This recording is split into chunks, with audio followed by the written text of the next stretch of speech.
Hello and welcome to PHRC Raising the Standard, the television show for the Paducah Human Rights Commission, right here in the award-winning Paducah, Kentucky. And today's topic is voting, privilege, and processes. And I'd like to introduce to you the lead host as of April 2015, Commissioner Leslie Page. Hi, Dr. Belt. I'm so happy to be here and happy to be co-hosting. And this is a very important show. And Dr. Belt promised us that it was going to be an exciting show and an educational show and an opportunity for those of you who want to know more information about voting to learn that information so that you can participate in the political process. And we have two guests with us today, Matthew Schultz and Ula, what is your last name? Sheahorn. We want to make sure we don't mispronounce that. That's easy to do. and these two are coming here as representatives of the Democratic and Republican board for the McCracken County Board of Elections. So welcome. And would you guys like to tell us what it is that you do on the Board of Elections? Sure. The Board of Elections is in every county, and it consists of the sheriff of that county, the clerk of that county, a Republican representative, Ula is the one from McCracken, and a Democrat representative, myself, also from McCracken. We oversee elections in McCracken County. We coordinate with the State Board of Elections, and we're responsible for getting the voting machines out, making sure that they're all checked in and operational, and overseeing the election process, recounts, and such. Let me say this before we dive in, because we're going to dive into this thing, y'all. Mr. Schultz is also commissioner on the board for the Paducah Human Rights Commission. And he's very involved in the community. He also has his own law firm, Schultz Law Firm, right here in Paducah, Kentucky. Not advertising, I'm just proud of him because he's on our board and I'm real happy about it. And Ula, is there anything else that you are involved in the community that you'd like to share, at least at this moment? Well, I'm very active in the quilting community, which is right now lots going on with the quilt show, and I do art quilting, I do traditional quilting, I do contemporary. If it's there, I do it. So. Well, we don't want to date the show because this show, voting, privilege, and processes, is an ongoing topic that's always vital, that's always important. It's very important to those who are almost religious about registering, making sure they're registered to vote, and making sure they vote. But it's also very important, very pivotal for people who are not registered, who haven't voted, who have never voted, who are even uncomfortable about the voting process. So before we get into some other areas about offices and things and how that works out, the names of offices and what time of the year or what time of a voting cycle those things takes place. Let me ask Commissioner Schultz, the Democratic chair for McCracken County, let me ask you this.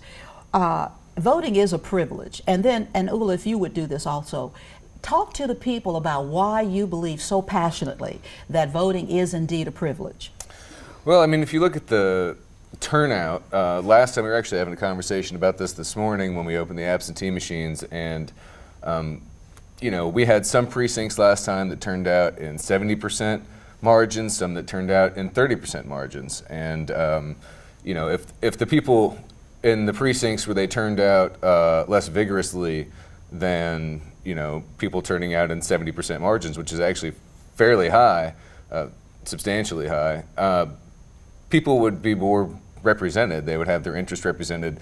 I think that their elected officials would have an impetus to reflect the interests of the people they represent and to listen to those people. And I think if you have low voter turnout and people don't choose to exercise their right to vote, then you are allowing the system to run without any oversight. In addition to that, I mean, you think about the litany of sacrifices Americans have made to secure the right to vote, whether that be through people who serve in the armed services, defending our liberties, or just down to the average person who's trying to register voters. You've got 19-year-olds out there who work day in and day out strictly trying to register people to vote and get them to actually get out and vote. and that's Democrats and Republicans alike. So it's an important social liberty that we have, and I think everybody should take advantage of it. I like the way you ended that. You said social liberty. It is a responsibility of society, and it is a very liberating process to be able to be a part of the voting process, to be able to do that as an American citizen, and to exercise your freedom to do so. Ula, what would you have to say about the privilege of voting? Well, the privilege of voting, as Matthew said, it's very important that people realize that their vote counts. I go out and I talk to people and they say, oh, I don't even bother going to vote because my vote doesn't make any difference. And as we know, especially in community elections, it makes a big difference because sometimes it goes 2 or 3 votes one way or 2 or 3 votes another way. So if you tell me your vote doesn't count, that's just wrong. And I don't know where this misconception comes from, and people say, well, it's just basically for a certain type of, a certain group of people, and the, I don't know how to say that, the underprivileged, they don't have a word. Everybody has a right to vote, and everybody has a say. If you don't like this person in the office now, just do something about it, go out, vote, make sure you tell your friends, your family, whatever, to go out and vote and make your voice heard. Absolutely. Yes, thank you. Have you all noticed a pattern over the last few years with certain precincts turning out low percentages? Yes. What are those precincts? What are the demographics of those precincts? The demographics of those precincts, I think, are pretty typically low income, minority, and ones where they don't get a lot of attention from their elected officials, whether or not that's because they are low income and so they can't contribute to campaigns, or whether that's because they don't turn out and vote and make their voice heard. Yeah, I mean, that definitely affects, demographics definitely affect turnout. I think it's a pretty strong correlation. You also talk about Kentucky's one of the last states that doesn't automatically restore rights, voting rights to felons, and that's a controversial issue, but we are trailing the majority of other states and at least allowing them, even whether or not their rights are restored automatically or they can petition for the rights to be restored. That's a demographic that we have neglected up until recent efforts. If there are any convicted felons that are watching the program right now, it's a pretty simple process to get those rights reinstated, correct? Right. Yes, you have to petition the governor, and the governor has to sign off on it. But the process and the paperwork are actually less significant than most people would think. So what we're looking at is more of the issue of just simply having some self-motivation, to believe in it enough as an American citizen to just go do it, because entering into the process is very, very simple. It's very easy. Where would someone go to register the vote? And then what you might also add, if either one of you, is what do you do if you want to absentee vote if you are already registered? Sure. Well, I mean, you can always register at the courthouse. So in the basement of the courthouse in McCracken County, there's a voter registration office, and you can always register there. In addition to that, I'm involved in some other democratic activities, and we try to make it a point to get out in the community and provide people the opportunity to register at public events and stuff like that. We have usually a big push to register voters closer to the election time, but we're available anytime. So if you want to contact anybody on the executive committee of the McCracken County Democratic Executive Committee, I'm sure they'd be happy to help you register to vote. So and all you have to do is just call the places. county courthouse. Just call. Right, that's right. I actually brought one of the registration cards, and it's fairly simple. Sometimes people do get confused. One thing that's important to remember if you're registering to vote is that you have to either select a party or be independent. If you want to vote in a primary, those are all managed by the parties themselves. So unless you've registered to vote in that particular party, then you won't have the opportunity to vote in the primary election. But basically you just have to prove that you're a United States citizen, your address. It's important to update your address, although if you show up at a precinct and you have since moved and you would technically vote in another precinct if you had re-registered, you have to go vote in that precinct. That sometimes confuses people, especially if you're voting late in the day. Sometimes people have problems with their registration because they can't get from the precinct that they would have voted at had they remained at their past residence, and they don't understand they need to go to where their new residence is, even if they haven't changed their voter registration status. Right. So, and they do put out, some fairly comprehensive instructions. This sheet's pretty self-explanatory, but yeah. And so you do have to fill out all your information on here, and clearly there's party registration, and so that's important if you want to have a say in the primary. that you And register citizens with the party. must always have up-to-date photo ID.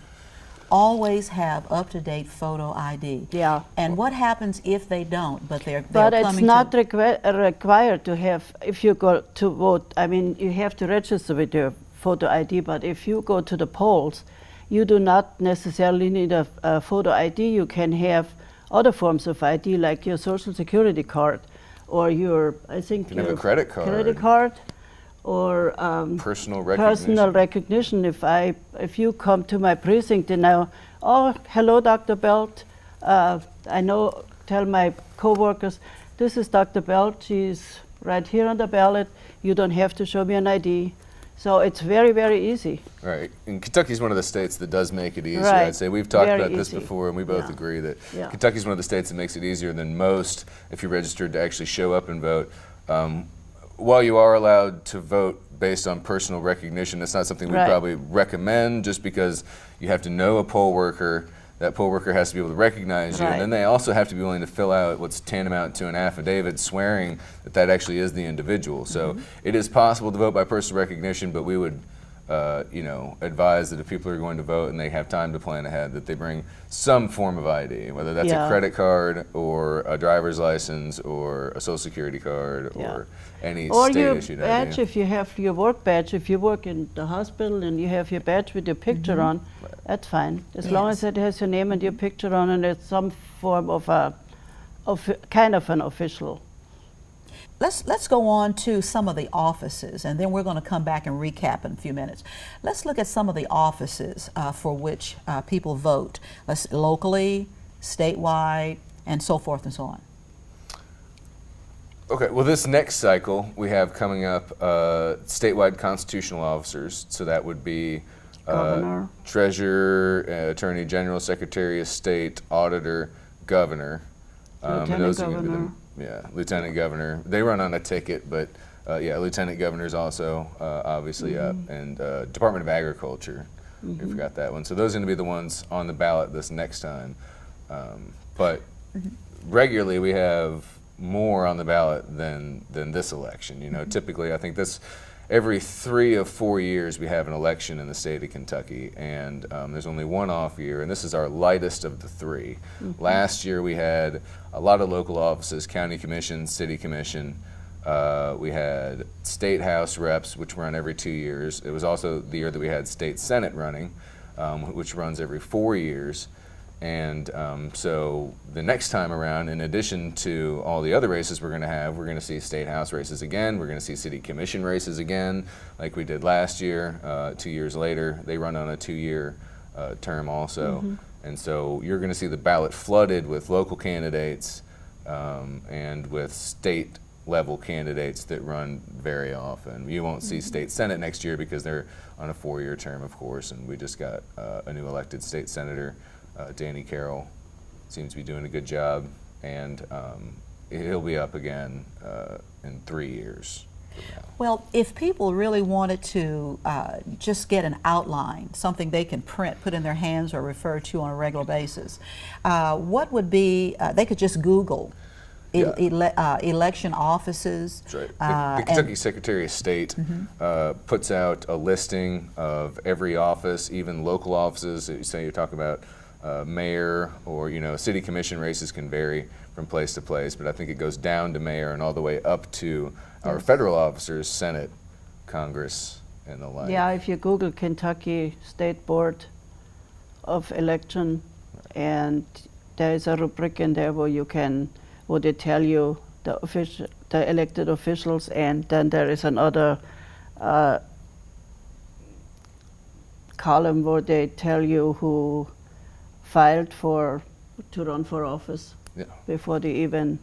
So it's pretty transparent. I mean, and then of course before the elections, the newspapers usually print the candidates and have a little write-up on them, and even the little free newspapers we have around here have frequently little write-ups on the candidates. So it's basically, if you're interested, and you should be, it's easy to find out where your candidate stands and how to elect them and those things. So if you like going on the computer, it's very accessible.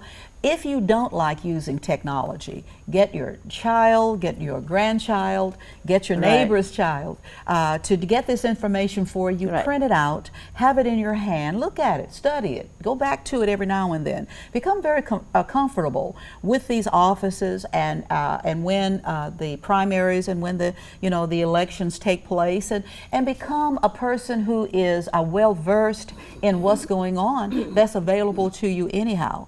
Because as Ula was saying, it's very transparent. And so the whole process is available for you in black and white. And so we encourage you to go and get that information also. Also, you probably can come to the county courthouse and somebody there can print it out for you. They probably have it in handouts. And I'm sure. They do.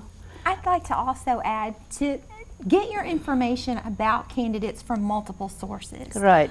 Don't just go to your, even your local paper or just one internet website or one national news station. Get information from multiple sources so that you're not getting biased information. I've heard so many people that go to the polls and they say, well, I didn't even know who those people were. I just marked a box. And that's unfortunate when the information is out there. You have to seek it out. Yes, absolutely. Earlier before, when we were preparing to begin taping the show, Commissioner Page mentioned something about how people fought. And we affirmed about how they fought and how they died. And so many unmercifully died for the privilege, the right to vote. Women during the suffrage period, when so many women, they sacrificed family, friends, jobs, careers, all sorts of social presence in their communities. They sacrificed all of that so that women could vote. This thing about the privilege of voting has been going on for a long, long time.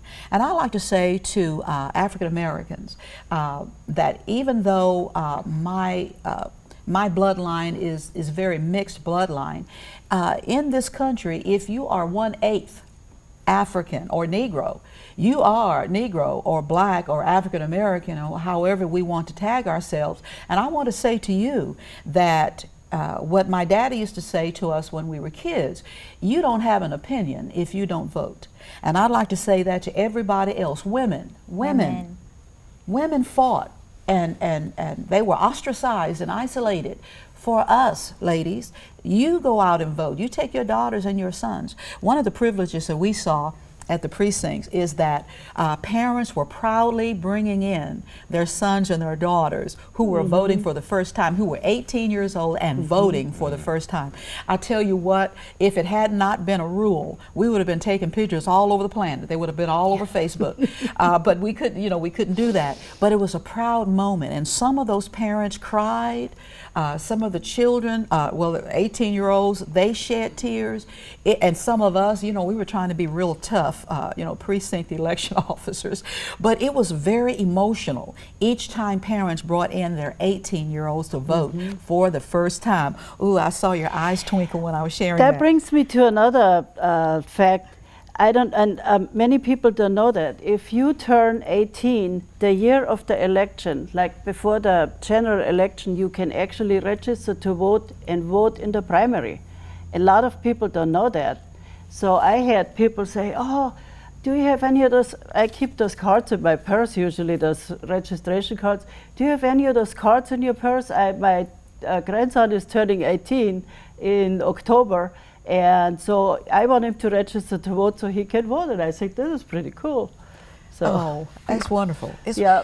And I know there's both a of lot you. of those Yes. things going on. Yes. And it's exciting to see people still get excited about it. Yes. And So- to think, you know, you mentioned earlier people feel like their vote doesn't count. And I'm Right. thinking about some of the local elections we've had and how many count. times they have to do a recount Right. because it's so close. Yep. And I think that idea of your vote not counting, a lot of that comes from, I'll never forget 2000 and Tim Russert with the Right. dry erase board and the electoral Exactly. college. And I think a lot of that electoral college stuff is what makes people think that their vote doesn't count. They say, oh, Kentucky's going to go red. It doesn't matter. You know, Illinois is going to go blue no matter what. Right. But that's just not true. That's one of those No. misconceptions out Yeah. there about everybody's vote counts. Yeah, and sometimes the press doesn't help because they represent one group, and if you don't inform yourself, then you're just out of luck, because you just have to go out and inform yourself and know what you want and what